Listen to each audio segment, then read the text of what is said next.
ನಮಸ್ಕಾರ ಗೆಳೆಯರಿ, stock market Kannada ಚಾನಲ್ಗೆ ಸ್ವಾಗತ ಸುಸ್ವಾಗತ. ಗೆಳೆಯರಿ, ವಿಡಿಯೋದಲ್ಲಿ ಈ ವಾರ ನಮ್ಮ ಮಾರ್ಕೆಟ್ ನ ಮೇಲೆ ಅಥವಾ ಕೆಳಗಡೆ ತಗೊಂಡೋಗಬಹುದಾಗಿರುವಂತಹ ಇಂಪಾರ್ಟೆಂಟ್ ಇವೆಂಟ್ ಗಳ ಬಗ್ಗೆ ತಿಳ್ಕೊಳ್ಳುವಂತ ಪ್ರಯತ್ನವನ್ನು ಮಾಡೋಣ. ಈ ವಾರ ಕೂಡ ಹಲವಾರು ಇವೆಂಟ್ ಗಳಿದಾವೆ. ಖಂಡಿತ ಅವುಗಳ ಇಂಪ್ಯಾಕ್ಟ್ ನಮ್ಮ ಮಾರ್ಕೆಟ್ ಮೇಲೆ ಇದ್ದೇ ಇರುತ್ತೆ. ನೋಡೋಣ, ಒಂದೊಂದಾಗಿ ತಿಳ್ಕೊಳ್ಳೋಣ ಯಾವೆಲ್ಲ ಇವೆಂಟ್ ಗಳಿದ್ದಾವೆ ಅಂತ. ಮೊದಲಿಗೆ ಡಿಸ್ಕ್ಲೇಮರ್ ಕೊಡ್ಲಿಕ್ಕೆ ಇಷ್ಟಪಡ್ತೀನಿ. ಇಲ್ಲಿ ಕವರ್ ಮಾಡ್ತಿರುವಂತ ಯಾವುದೇ ಸ್ಟಾಕ್ ಅನ್ನು ಕೂಡ ರೆಕಮೆಂಡ್ ಮಾಡ್ತಿಲ್ಲ. ನೀವು ಫರ್ದರ್ ಸ್ಟಡಿ ಮೆಡಿಟೇಷನ್ ತಗೊಳ್ಬಹುದು. ಆಸ್ ಎ ಎಜುಕೇಶನಲ್ ಪರ್ಪಸ್ ನಾನು ವಿಡಿಯೋ ನಿಮ್ಮ ಮುಂದೆ ತರ್ತಾ ಇದ್ದೀನಿ. ಹಾಗೆ ಇನ್ ಕೇಸ್ ಇಲ್ಲಿವರೆಗೂ ನಮ್ಮ ಇನ್ಸ್ಟಾಗ್ರಾಮ್ ಹಾಗೂ ವಾಟ್ಸ್ಆಪ್ ಚಾನಲ್ ನ ಫಾಲೋ ಮಾಡ್ತಿಲ್ಲ ಅಂತಂದ್ರೆ 3 more ಲಿಂಕ್ಸ್ ಮೇಲೆ ಕ್ಲಿಕ್ ಮಾಡಿದ್ರೆ ಇಲ್ಲಿ ಲಿಂಕ್ಸ್ ಬರುತ್ತೆ. ಚಾನಲ್ ಡಿಸ್ಕ್ರಿಪ್ಷನ್ ಅಲ್ಲಿ ಈ ಲಿಂಕ್ಸ್ ಇದೆ, ಫಾಲೋ ಕೂಡ ಮಾಡಬಹುದು. ಇಲ್ಲೇನಾದ್ರೂ ವಿಡಿಯೋಗಳನ್ನ ಅಪ್ಲೋಡ್ ಮಾಡ್ಲಿಕ್ಕೆ ಸಮಸ್ಯೆಗಳಾದ್ರೆ ಅಲ್ಲಿ ಮಾಹಿತಿಯನ್ನ ತಿಳಿಸ್ತೀವಿ. ಇನ್ನು ತುಂಬಾ ದಿನದಿಂದ ನನ್ನನ್ನ ತೆರೆ ಮೇಲೆ ನೋಡ್ಬೇಕು ಅಂತ ಕೇಳ್ತಾ ಇದ್ರಿ. ಫೈನಲಿ ತೆರೆ ಮೇಲೆ ಬಂದಾಗಿದೆ. ಇಲ್ಲಿವರೆಗೂ ವಿಡಿಯೋ ನೋಡಿಲ್ಲ ಅಂತಂದ್ರೆ ಈ ವಿಡಿಯೋನ ನೋಡಿ. ನಿಮ್ಮ stock market Kannada Manjunath sir ನಿಮ್ಮ ಮುಂದೆ ಬಂದಾಗಿದೆ. ಹಾಗೆ SMK ಗೆಳೆಯರ ಬಳಗ ಚಾನಲ್ ಅನ್ನು ಕೂಡ ಸಬ್ಸ್ಕ್ರೈಬ್ ಮಾಡ್ಕೊಳ್ಬಹುದು. ಅದರ ಮೂಲಕ ಇನ್ನೊಂದಷ್ಟು ಹೊಸ ಪ್ರಯತ್ನಗಳಿಗೂ ಕೂಡ ನಾವು ಕೈ ಹಾಕ್ತಾ ಇದ್ದೇವೆ. ಇನ್ನು ತರಬೇತಿ ಕಾರ್ಯಕ್ರಮದಲ್ಲಿ ಇಂಟ್ರೆಸ್ಟ್ ಇರುವಂತವರು ಇಮೇಲ್ ಮೂಲಕ ಸಂಪರ್ಕ ಮಾಡಬಹುದು. ಇಮೇಲ್ ಮೂಲಕ ಇನ್ನು ಹೆಚ್ಚಿನ ಮಾಹಿತಿಯನ್ನ ನಾವು ತರಬೇತಿ ಕಾರ್ಯಕ್ರಮದ ಬಗ್ಗೆ ಕೊಡ್ತೀವಿ. ಎಸ್ಪೆಷಲಿ ಕಲೀಲಿಕ್ಕೆ ಇಂಟ್ರೆಸ್ಟ್ ಇರೋರಿಗೆ ಒಳ್ಳೆಯ ಕಾರ್ಯಕ್ರಮ. ಜೊತೆಗೆ ಸ್ಟಾಕ್ ಮಾರ್ಕೆಟ್ ಜರ್ನಿಯಲ್ಲಿ ಲೈಫ್ ಲಾಂಗ್ ನೀವು ಕ್ಯಾರಿ ಮಾಡಬಹುದಾಗಿರುವಂತಹ ವಿಷಯವನ್ನ ತಿಳ್ಕೊಳ್ತೀರಿ. ಇಂಟ್ರೆಸ್ಟ್ ಇರೋರು ಕಾಂಟ್ಯಾಕ್ಟ್ ಮಾಡಬಹುದು. ಇನ್ನು ಇವೆಂಟ್ ಗಳ ಕಡೆ ಹೋಗೋದಕ್ಕೆ ಮುಂಚೆ ಕಳೆದ ವಾರದ ನಮ್ಮ ಮಾರ್ಕೆಟ್ ಪರ್ಫಾರ್ಮೆನ್ಸ್ ಅನ್ನು ನೋಡ್ಕೊಂಡು ಮುಂದುವರಿಯೋಣ. ವೀಕ್ಲಿ ಪರ್ಫಾರ್ಮೆನ್ಸ್ ಅನ್ನು ನೋಡಿದ್ರೆ ನೋಡಬಹುದು, ನಿಫ್ಟಿಯಲ್ಲಿ 326 ಪಾಯಿಂಟ್ಸ್ ಅಥವಾ 1.32% ಪಾಸಿಟಿವ್ ಪರ್ಫಾರ್ಮೆನ್ಸ್ ನೋಡಲಿಕ್ಕೆ ಸಿಕ್ಕಿದೆ. ಓವರ್ ಆಲ್ ಒಳ್ಳೆ ಪರ್ಫಾರ್ಮೆನ್ಸ್ ಇದೆ ಅಂತ ಹೇಳ್ಬೋದು. ಯಾಕಂದ್ರೆ ಲಾಸ್ಟ್ ಫ್ಯೂ ವೀಕ್ಸ್ ಪರ್ಫಾರ್ಮೆನ್ಸ್ ಅನ್ನು ನೋಡಿದ್ವಿ. ಇಂತಹ ಕಂಡೀಷನ್ ಅಲ್ಲಿ ಕಳೆದ ವಾರ ಮೋರ್ ದನ್ 1% ಪಾಸಿಟಿವ್ ಪರ್ಫಾರ್ಮೆನ್ಸ್ ನಮ್ಮ ಮಾರ್ಕೆಟ್ ಅಲ್ಲಿ ನೋಡ್ಲಿಕ್ಕೆ ಸಿಕ್ಕಿದೆ. ಇನ್ನು ಸೆನ್ಸೆಕ್ಸ್ ಕಡೆ ಬಂದ್ರೆ ಇಲ್ಲೂ ಕೂಡ 5 ಡೇಸ್ ಪರ್ಫಾರ್ಮೆನ್ಸ್ ಅನ್ನು ಓಪನ್ ಮಾಡಿದ್ರೆ ನೋಡಬಹುದು, 982 ಪಾಯಿಂಟ್ಸ್ ಅಥವಾ 1.21% ಅಪ್ ಅಲ್ಲಿ ನಮ್ಮ ಸೆನ್ಸೆಕ್ಸ್ ಕ್ಲೋಸಿಂಗ್ ಅನ್ನ ಕೊಟ್ಟಿದೆ. ಒಟ್ಟಿನಲ್ಲಿ ಕೆಲವು ವಾರಗಳ ನಂತರ ಈ ರೀತಿಯ ಪರ್ಫಾರ್ಮೆನ್ಸ್ ನಮ್ಮ ಮಾರ್ಕೆಟ್ ಅಲ್ಲಿ ನೋಡ್ಲಿಕ್ಕೆ ಸಿಕ್ಕಿದೆ. ನೋಡೋಣ ಇದು ಸಸ್ಟೈನ್ ಆಗುತ್ತಾ, ಜೊತೆಗೆ ಈ ವಾರ ಕೂಡ ಕಂಟಿನ್ಯೂ ಆಗುತ್ತಾ ಇದೇ ರೀತಿಯ ಮೊಮೆಂಟಮ್ ಅಂತ. ಇನ್ನು ಅಮೆರಿಕನ್ ಮಾರ್ಕೆಟ್ ಕಡೆ ಬಂದ್ರೆ ಡೌ ಜೋನ್ಸ್ ಅಲ್ಲಿ ಶುಕ್ರವಾರದ ಸೆಷನ್ ಅಲ್ಲಿ 273 ಪಾಯಿಂಟ್ಸ್ ಅಥವಾ 0.59% ಡೌನ್ ಫಾಲ್ ನೋಡ್ಲಿಕ್ಕೆ ಸಿಕ್ಕಿದೆ. ಸ್ವಲ್ಪ ಗ್ಯಾಪ್ ಡೌನ್ ಅಲ್ಲಿ ಓಪನ್ ಆಗಿದೆ. ಆ ನಂತರ ಕೂಡ ಡೌನ್ ಫಾಲ್ ಕಂಟಿನ್ಯೂ ಆಗಿದೆ. ಶುಕ್ರವಾರ 5 ಡೇಸ್ ಪರ್ಫಾರ್ಮೆನ್ಸ್ ಅನ್ನು ಓಪನ್ ಮಾಡಿದ್ರೆ ಇದು ಕೂಡ ಸ್ವಲ್ಪ ಮಟ್ಟಿಗೆ ಪಾಸಿಟಿವ್ ಇದೆ. ಅಂದ್ರೆ ನಿಯರ್ಲಿ 1% ಪಾಸಿಟಿವ್ ಅಲ್ಲಿ ಡೌ ಜೋನ್ಸ್ ಕ್ಲೋಸಿಂಗ್ ಅನ್ನ ಕೊಟ್ಟಿದೆ. ಮಧ್ಯೆ ಡೌನ್ ಆಗಿತ್ತು, ನಂತರ ಒಳ್ಳೆ ರಿಕವರಿ ಕೂಡ ನೋಡ್ಲಿಕ್ಕೆ ಸಿಕ್ಕಿದೆ ಡೌ ಜೋನ್ಸ್ ಅಲ್ಲಿ. ಇನ್ನು ನಾಸ್ಡಾಕ್ ಕಂಪೋಸಿಟ್ ಅಲ್ಲಿ ಶುಕ್ರವಾರ 98 ಪಾಯಿಂಟ್ಸ್ ಅಥವಾ 0.44% ಪಾಸಿಟಿವ್ ಪರ್ಫಾರ್ಮೆನ್ಸ್ ಇದೆ. ವೀಕ್ಲಿ ಪರ್ಫಾರ್ಮೆನ್ಸ್ ಅನ್ನು ನೋಡಿದ್ರೆ 334 ಪಾಯಿಂಟ್ಸ್ ಅಥವಾ 1.54% ಅಪ್ ಅಲ್ಲಿ ನಾಸ್ಡಾಕ್ ಕೂಡ ಕ್ಲೋಸಿಂಗ್ ಅನ್ನ ಕೊಟ್ಟಿದೆ.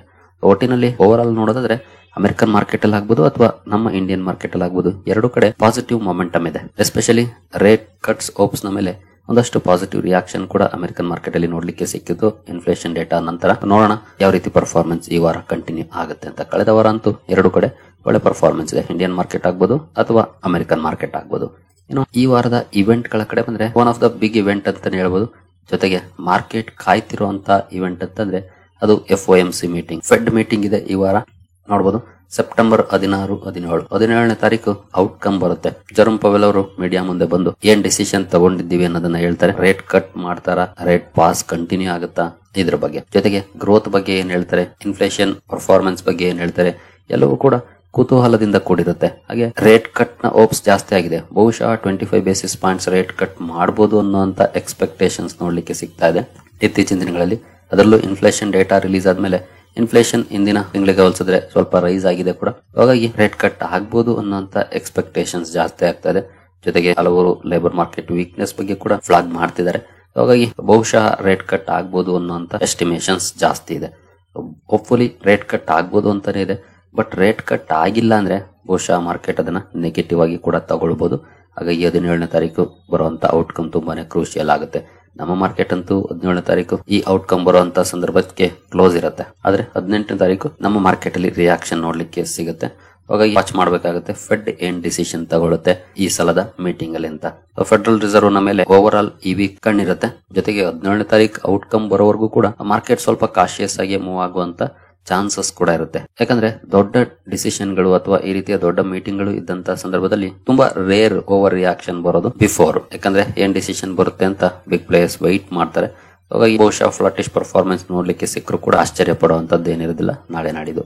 ಬಟ್ ನೋಡೋಣ.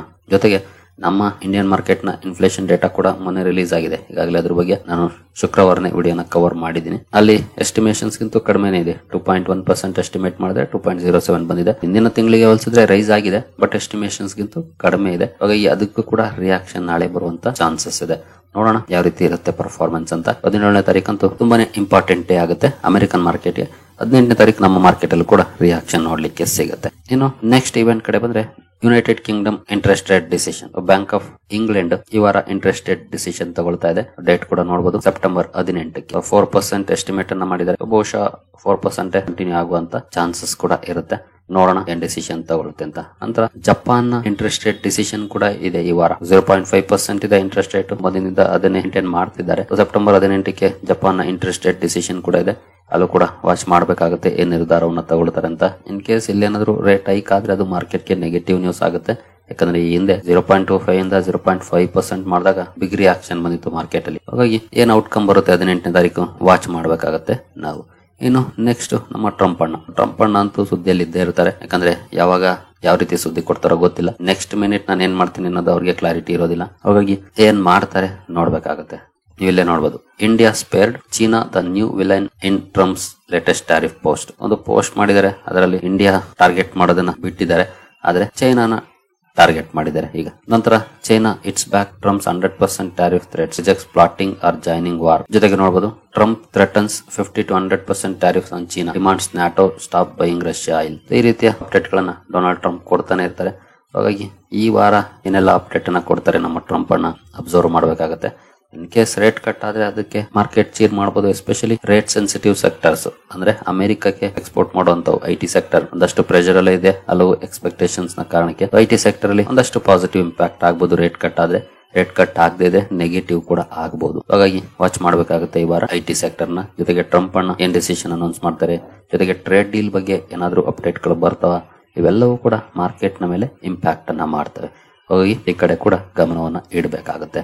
ಇನ್ನು FIS DIS ಆಕ್ಟಿವಿಟೀಸ್ ಕಡೆ ಬಂದ್ರೆ, FIS ಶುಕ್ರವಾರದ ಸೆಷನ್ ಅಲ್ಲಿ 129 ಕೋಟಿ ನೆಟ್ ಬೈಯಿಂಗ್ ಅನ್ನ ಮಾಡಿದ್ದಾರೆ. DIS 1556 ಕೋಟಿ ನೆಟ್ ಬೈಯಿಂಗ್ ಅನ್ನ ಮಾಡಿದ್ದಾರೆ. ಇಬ್ರು ಕೂಡ ನೆಟ್ ಬೈಯರ್ಸ್ ಆಗಿದ್ದಾರೆ ಶುಕ್ರವಾರದ ಸೆಷನ್ ಅಲ್ಲಿ ನೋಡಬಹುದು. ಇಲ್ಲಿವರೆಗೂ ಈ ಮಂತ್ ಅಲ್ಲಿ 9244 ಕೋಟಿ ಸೆಲ್ ಮಾಡಿದ್ದಾರೆ FIS. DIS 27,000 ಕೋಟಿ ಬೈ ಮಾಡಿದ್ದಾರೆ. ಈ ವಾರ ಯಾವ ರೀತಿ ಇರುತ್ತೆ ಪರ್ಫಾರ್ಮೆನ್ಸ್ ನೋಡಬಹುದು. ಎಸ್ಪೆಷಲಿ ರೇಟ್ ಕಟ್ಸ್ ಆದ್ರೆ ಬಹುಶಃ FIS ಇಂದ ಕೂಡ ಇನ್ಫ್ಲೋ ಬರ್ಬೋದೇನೋ. Let's hope for the best. ನಂತರ ಕ್ರೂಡ್ ಅಲ್ಲಿ ನೋಡಬಹುದು, $67 ರೇಂಜ್ ಗೆ ಬಂದಿದೆ ಬ್ರೆಂಟ್. ಮೊನ್ನೆ ಒಂದಷ್ಟು ಪಾಸಿಟಿವ್ ಪರ್ಫಾರ್ಮೆನ್ಸ್ ಕೂಡ ನೋಡ್ಲಿಕ್ಕೆ ಸಿಕ್ಕಿದೆ. ಇಲ್ಲಿ ದೊಡ್ಡ ಮಟ್ಟದ ರ್ಯಾಲಿ ಖಂಡಿತ ಮಾರ್ಕೆಟ್ ಗೆ ಒಳ್ಳೇದೇನಲ್ಲ, ಬಟ್ ಇದು ಓಕೆ. ಬಿಲೋ 70-80 ಕೂಡ ಓಕೆನೆ, ಬಟ್ ಶಾರ್ಟ್ ಟರ್ಮ್ ಅಲ್ಲಿ ರಿಯಾಕ್ಷನ್ ಬರುತ್ತೆ 70 ಕ್ರಾಸ್ ಮಾಡದೆ ಅಂತ ಪ್ರಾಬಬಿಲಿಟಿ ಕೂಡ ಇರುತ್ತೆ. ಬ್ರೆಂಟ್ ಕ್ರೂಡ್ ಯಾವ ರೀತಿ ಪರ್ಫಾರ್ಮ್ ಮಾಡುತ್ತೆ ಅನ್ನೋದನ್ನು ಕೂಡ ಅಬ್ಸರ್ವ್ ಮಾಡಬಹುದು. ಇನ್ನು ಡಾಲರ್ ಕಡೆ ಬಂದ್ರೆ, ರುಪಿ ವರ್ಸಸ್ ಡಾಲರ್. ರುಪಿ ಅಂತೂ ವೀಕ್ನೆಸ್ ಆಗ್ತಾನೆ ಹೋಗ್ತಾ ಇದೆ. 88.27 ಗೆ ಬಂದಿದೆ. ಈಗ ನೋಡಬಹುದು ಯಾವ ರೀತಿ ಇದೆ ಅಂತ. ಟಾಪ್ ಅಲ್ಲಿ ಇದೆ. ಈ ಪರ್ಫಾರ್ಮೆನ್ಸ್ ಅನ್ನು ನೋಡಿದ್ರೆ 90 ಕ್ರಾಸ್ ಮಾಡೋದು ತುಂಬಾ ಈಸಿ ಅನ್ಸುತ್ತೆ. ಆ ರೀತಿ ಪರ್ಫಾರ್ಮೆನ್ಸ್ ನೋಡ್ಲಿಕ್ಕೆ ಕಾಣ್ತಾ ಇದೆ ಡಾಲರ್ ಎದುರುಗಡೆ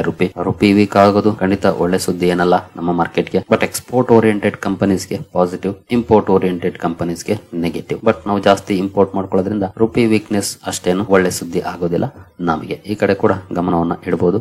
ಇನ್ನು ಗೋಲ್ಡ್ ಅಲ್ಲಂತೂ ಅನ್ಎಕ್ಸ್ಪೆಕ್ಟೆಡ್ ರ್ಯಾಲಿ ಅಂತ ಹೇಳ್ಬೋದು. ನಾನು ಲಾಸ್ಟ್ ವೀಕ್ ಕೂಡ ಇದನ್ನ ಮೆನ್ಷನ್ ಮಾಡಿದ್ದೆ. ಈ ರೀತಿ ಪರ್ಫಾರ್ಮೆನ್ಸ್ ಈ ಲೆವೆಲ್ ಅಲ್ಲಿ ನಾನಂತೂ ಎಕ್ಸ್ಪೆಕ್ಟ್ ಮಾಡಿರ್ಲಿಲ್ಲ. 1,13,000 ಕ್ರಾಸ್ ಮಾಡಿದೆ ಅಂತಂದ್ರೆ 24 ಕ್ಯಾರೆಟ್ ಗೋಲ್ಡ್ ನೋಡಬಹುದು ಯಾವ ರೀತಿ ಇದೆ ಅಂತ. ಪೀಕ್ ಅಲ್ಲಿ ಇದೆ ಸದ್ಯದ ಮಟ್ಟಿಗೆ. ನೋಡಬಹುದು ನೀವು ಇಲ್ಲಿ ಯಾವ ರೀತಿ ಪರ್ಫಾರ್ಮೆನ್ಸ್ ಇದೆ ಅಂತ. ಈ ಕಡೆ ಕೂಡ ಗಮನವನ್ನ ಇಡಬೇಕು. ಜೊತೆಗೆ ಗೋಲ್ಡ್ ಅಲ್ಲಿ ಪಾಸಿಟಿವ್ ಪರ್ಫಾರ್ಮೆನ್ಸ್ ಅಥವಾ ಈ ರೀತಿ ಒಳ್ಳೆ ಪರ್ಫಾರ್ಮೆನ್ಸ್ ಬರಬೇಕಂದ್ರೆ ಕ್ಯಾಪಿಟಲ್ ಮಾರ್ಕೆಟ್ ಅಲ್ಲಿ ಅನ್ಸರ್ಟನಿಟಿ ಇರಬೇಕು. ಸದ್ಯದ ಮಟ್ಟಿಗೆ ಡೊನಾಲ್ಡ್ ಟ್ರಂಪ್ ಅನ್ಸರ್ಟನಿಟಿಯನ್ನ ದೊಡ್ಡ ಮಟ್ಟದಲ್ಲೇ ಕ್ರಿಯೇಟ್ ಮಾಡಿದ್ದಾರೆ. ಹಾಗಾಗಿನೇ ಗೋಲ್ಡ್ ಅಲ್ಲಿ ಒಂದಷ್ಟು ಪಾಸಿಟಿವ್ ಪರ್ಫಾರ್ಮೆನ್ಸ್ ಬರ್ತಾ ಇದೆ. ಬಹುಶಃ ಕನ್ಸಾಲಿಡೇಟ್ ಆಗ್ಬೋದೇನೋ ಅನ್ನೋಂತ ಎಕ್ಸ್ಪೆಕ್ಟೇಷನ್ ಇತ್ತು. ಬಟ್ ಲಾಸ್ಟ್ 1 ಮಂತ್ ಅಲ್ಲಿ ಒಳ್ಳೆ ರ್ಯಾಲಿ ಕೂಡ ನೋಡ್ಲಿಕ್ಕೆ ಸಿಕ್ಕಿದೆ. ಎಸ್ಪೆಷಲಿ ಲಾಸ್ಟ್ 2 ವೀಕ್ಸ್ ಅಲ್ಲೇ ಒಳ್ಳೆ ರ್ಯಾಲಿ ನೋಡ್ಲಿಕ್ಕೆ ಸಿಕ್ಕಿದೆ. ನೋಡಬಹುದು ಇಲ್ಲಿಂದ. ನೋಡೋಣ ಇನ್ನು ಯಾವ ರೀತಿ ಪರ್ಫಾರ್ಮೆನ್ಸ್ ಕಂಟಿನ್ಯೂ ಆಗುತ್ತೆ ಅಂತ. ಇನ್ನು ಪ್ರೈಮರಿ ಮಾರ್ಕೆಟ್ ಕಡೆ ಬಂದ್ರೆ ಹಲವಾರು ಕಂಪನಿಗಳ IPO ಇದೆ. ಎಸ್ಪೆಷಲಿ 3 ಕಂಪನಿಗಳ ಲಿಸ್ಟಿಂಗ್ ಇರುತ್ತೆ ಈ ವಾರ. Shringar, House of Mangalsutra, Dev Accelerator ಹಾಗೂ ಅರ್ಬನ್ ಕಂಪನಿ. ಹಾಗೆ ಇನ್ನು 2 ಇಶ್ಯೂಗಳು ಓಪನ್ ಆಗ್ತಾ ಇದೆ. Europe Prateek sales, VMS TMT 2 issues open ಆಗ್ತಾ ಇದೆ. ಇವುಗಳ ಕಡೆ ಕೂಡ ಗಮನವನ್ನ ಇಡಬಹುದು ಯಾವ ರೀತಿ ಇರುತ್ತೆ ಪರ್ಫಾರ್ಮೆನ್ಸ್ ಅಂತ. ಇನ್ನು ಕಾರ್ಪೊರೇಟ್ ಆಕ್ಷನ್ಸ್ ಕಡೆ ಬಂದ್ರೆ ಹಲವಾರು ಕಂಪನಿಗಳು ಡಿವಿಡೆಂಡ್ ಕಾರಣಕ್ಕೆ ಸುದ್ದಿಯಲ್ಲಿರುತ್ತವೆ ಈ ವಾರ. ನೋಡಬಹುದು ಸುಮಾರು ಕಂಪನಿಗಳ ಡಿವಿಡೆಂಡ್ ಇದೆ. ಜೊತೆಗೆ GHV ಇನ್ಫ್ರಾ ಪ್ರಾಜೆಕ್ಟ್ಸ್ ನ ಬೋನಸ್ ರೇಷಿಯೋ ಇದೆ 3:2 ರೇಷಿಯೋದಲ್ಲಿ. ಅಂದ್ರೆ 2 ಶೇರ್ಗಳಿದ್ರೆ 3 ಶೇರ್ಗಳನ್ನ ಕಂಪನಿ ಬೋನಸ್ ಆಗಿ ಕೊಡ್ತಾ ಇದೆ.